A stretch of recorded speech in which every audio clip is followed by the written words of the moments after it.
घर के हमारे परिवार के किसी सदस्य को चोट लग जाए तो हमें कितना खराब लगता है, कितना बुरा लगता है। हम उठाकर दौड़कर डॉक्टर के पास जाते हैं कि डॉक्टर साहब मेरे बच्चे को चोट लग गई, जल्दी से ठीक कर दो, दवा लगाओ, इसको बड़ी दर्द पीड़ा हो रही होगी, बहुत दर्द हो रहा है डॉक्टर साहब, जल्दी करो जल्दी करो। तो सोचो उन पर क्या बीतती होगी। लोग बड़े शौक से चिकन सूप पीते हैं। चिकन सूप किससे बनता है आपको पता है? मुर्गा मुर्गी से नहीं, तो चूजों से बनता है। जो छोटे छोटे मासूम चूजे होते हैं उनसे सूप बनाया जाता है।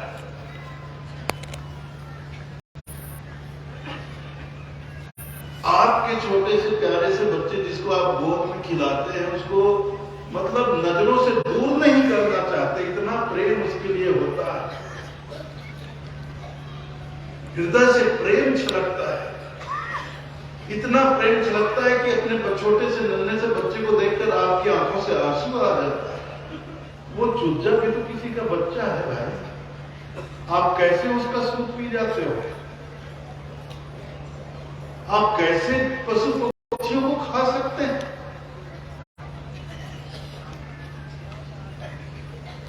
अरे जहां मजबूरी हो वहां की बात अलग है। ऐसे देश भी है, ऐसे संसार में क्षेत्र भी है जहां बर्फ ही बर्फ होता है, इतनी ठंड होती, इतना बर्फ होता है, 12 महीने बर्फ, वहां कुछ पैदा ही नहीं होता, कुछ उगता ही नहीं, न अनाज उगता, न सब्जी उगती, न फल फ्रूट उगते, केवल बर्फ ही बर्फ। अब वहां जो रह रहे हैं उनको इसके सिवाय और कुछ मिलता नहीं, तो वो मजबूरी में खाते हैं, वो उनकी व्यवस्था।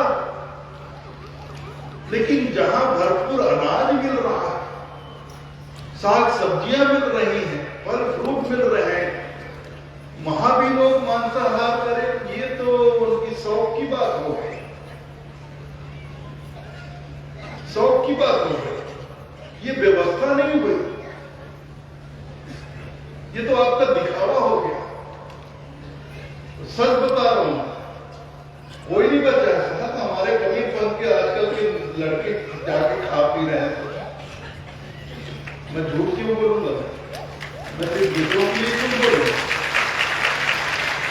बहुत कमीरपंथ के बच्चे बिगड़ रहे हैं, जाके शराब पी रहे हैं, मांस मछली सब खा रहे हैं, अंडे खा रहे हैं। अंडे तो पूछो मत, अंडे खा रहे हैं और बहस भी करते हैं, आर्गुमेंट भी करते हैं, ये शाकाहारी अंडा है। अरे अंडा कैसे शाकाहारी हो गया? अरे साहब ये शाकाहारी अंडा है, ये मांसाहारी नहीं है, तो कैसे ये अंडा शाकाहारी हो गया? मुझे बताओ तो साहब, ये क्रॉस से अंडा नहीं होता, तो कैसे होता है? मुर्गियों को इंजेक्शन दे दिया जाता है, उससे अंडा हो जाता है। तो भाई अगर इंजेक्शन वाला ही अंडा खाना है तो मुर्गियों को क्यों इतनी तकलीफ दे रहे हैं? पहले पोल्ट्री फार्म लगाई जाए, वहां हजारों मुर्गियों को नरक का जीवन जीना पड़े, इतना उनको घूमने की जगह नहीं, ऐसे 2 कदम चलने की जगह नहीं, ऐसे गबड़े में उनको बंद करके रखा जाता है, नरक का जीवन उन्हें जीना पड़ता है और रोज रोज उन्हें इंजेक्शन दिया जाता है। फिर वो अंडा देते हैं, फिर वो अंडा कलेक्शन करके इकट्ठा करके फिर बाजार में बेचते हैं, फिर तुम्हारे मोहल्ले की दुकान में आता है, तुम दुकान जाकर खरीद के लाते हो, फिर बनाकर खाते हो। इससे अच्छा मुर्गी को जो इंजेक्शन दिया जाता है, अब खुद ही ठोक लो ना।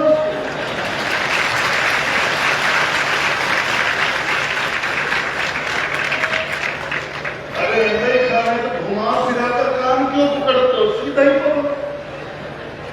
इंजेक्शन वाला ही अंडा खाना है तो पहले इंजेक्शन मुर्गी को लगे, फिर वो अंडा दे, तो ये दे, वो इंजेक्शन, मतलब वो इंजेक्शन में है जो कुछ भी है, जो कुछ भी है जिसके लिए तुम खाते हो वो तो इंजेक्शन में है। तो जिस दिन तुम्हें 2 अंडे का ऑमलेट खाना हो, 2 इंजेक्शन, 4 अंडे खाना है, 2 इधर 2 इधर,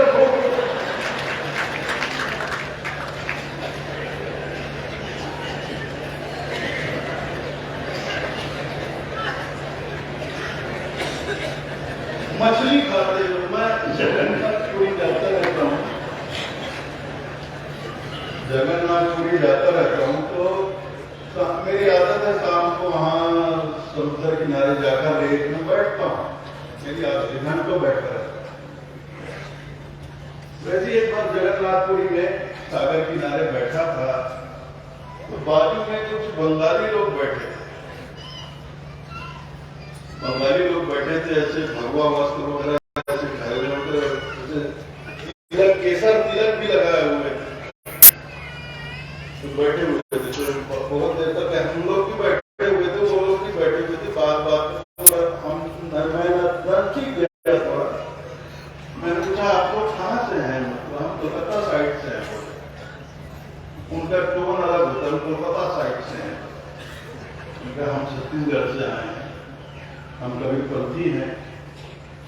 हम लोग कभी पंथी लोग शुद्ध शाकाहारी होता है, प्योर वेजिटेरियन, परिष्ठित वेजिटेरियन, कट्टर शाकाहारी। वो हम भी शाकाहारी हैं। लेकिन आप तो कह रहे हैं आप बंगाल में रहते हैं और आपने ये लगा है, आप कौन से मतलब क्या हैं? हम ब्राह्मण हैं, हम बंगाली ब्राह्मण हैं। तो आप लोग तो मछली खाते? हाँ खाते हैं, मछली तो खाते हैं। तो मछली तो मांसाहारी हुआ नहीं, मछली तो फल है। मछली फल है। मेरा दिमाग घूम गया, मछली कैसे फल है? अरे फल है जी, वो तो जल का फल है। अब उसको जल का फल बना दिया, जल का फल है।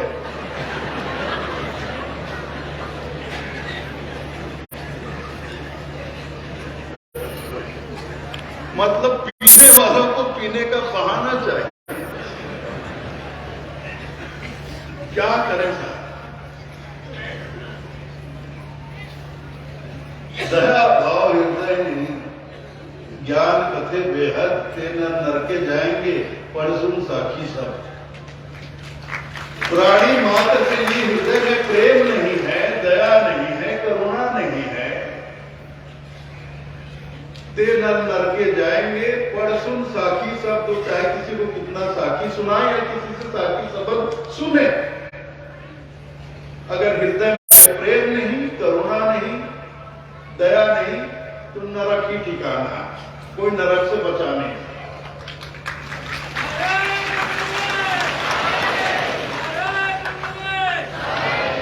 मांसाहार देखिए बहुत ही बड़ा व्यसन बन चुका है और ये बढ़ता जा रहा है। अच्छे अच्छे घर के लोग मांसाहार करने लग गए।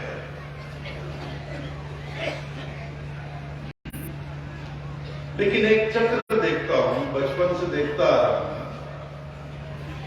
बचपन से मैं दूसरे की बात नहीं करता, अपने कबीर पंथ को ही देख रहा हूं। एक चक्र चलता है, समय का चक्र। इस चक्र में मैंने देखा कि बहुत जो पीढ़ी दर पीढ़ी जो कबीर पंथ में है, वो समय के साथ आकर उनकी नई पीढ़ी बिगड़ गई, वो खाने पीने में लग गए। और जो कई कई पीढ़ियों से बिगड़े हुए लोग हैं, खाने पीने लोग हैं, वे लोग सुधर कर आज कबीर पंथ में भी आ रहे हैं। ये दोनों बातें हो रही है। तो कई पीढ़ी से बने हुए लोग हैं, अच्छे लोग हैं, शाकाहारी लोग हैं, उनके बच्चे मांसाहारी हो रहे हैं। और जो शुरू से बिगड़े हुए खाने पीने वाले लोग हैं, उनके बच्चे आज शुद्ध शाकाहारी हैं। और हमारे देश में जो शाकाहारी होता है, इससे भी कट्टर अमेरिका और यूरोप कंट्री में एक चलता है वीगनवाद। उसमें तो डेयरी प्रोडक्ट भी वर्जित है।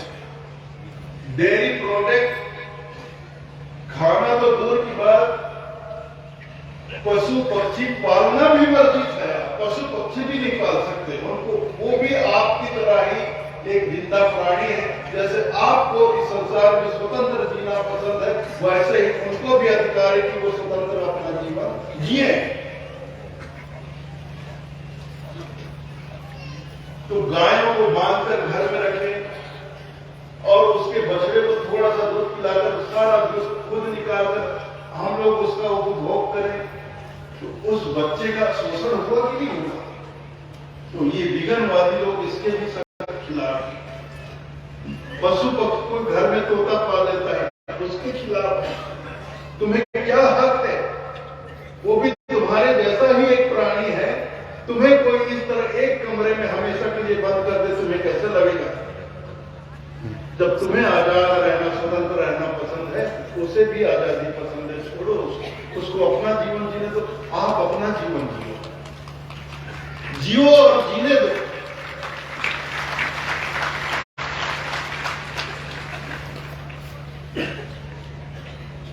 ये बहुत बड़ा संदेश है, जियो और जीने दो। आप भी जियो, खुशी खुशी जियो, हंसी खुशी जियो, आजादी से जियो, स्वतंत्रता से जियो, लेकिन जैसे आप जी रहे हो दूसरों को भी उसी तरह जीने दो। जीवन में बिल्कुल ये प्रयास करो कि हमारे किसी भी कार्य से किसी को भी थोड़ा सा भी कष्ट ना हो, किसी तरह का कष्ट ना हो। ये जीवन में प्रयास होना चाहिए हर व्यक्ति का। कम से कम मैं कभी पंथियों से तो हाथ जोड़कर निवेदन करता हूं, भूल कर भी किसी का दिल ना दुखाए। इसीलिए तो शुरू में बोला ना, मंदिर तोड़ो। साहब ने कहा मंदिर तोड़ो, मस्जिद तोड़ो, इसमें ना कोई मुजाका है। प्यार भरा दिल मत तोड़ रे बंदे, ये घर खास खुदा है। किसी का दिल मत तोड़ो, क्योंकि दिल में ही परमात्मा बैठते हैं, विराजमान होते हैं। हृदय ही परमात्मा का निवास, और तुम परमात्मा के निवास को ही तोड़ते हो। इससे बड़ा पाप कुछ और नहीं हो सकता है।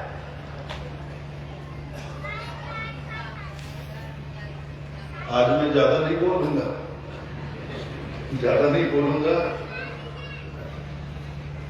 मुझे कुछ तकलीफ भी है, मैं ज्यादा देर नहीं बोलूंगा। तो देखिए, प्रेम अगर जीवन में आ जाए, हृदय में प्रेम आ जाए, तो जीवन की बहुत सी विषमताएं दूर हो जाती है, जीवन के बहुत से विकार दूर हो जाते हैं, भेदभाव मिट जाते हैं, बड़े छोटे का।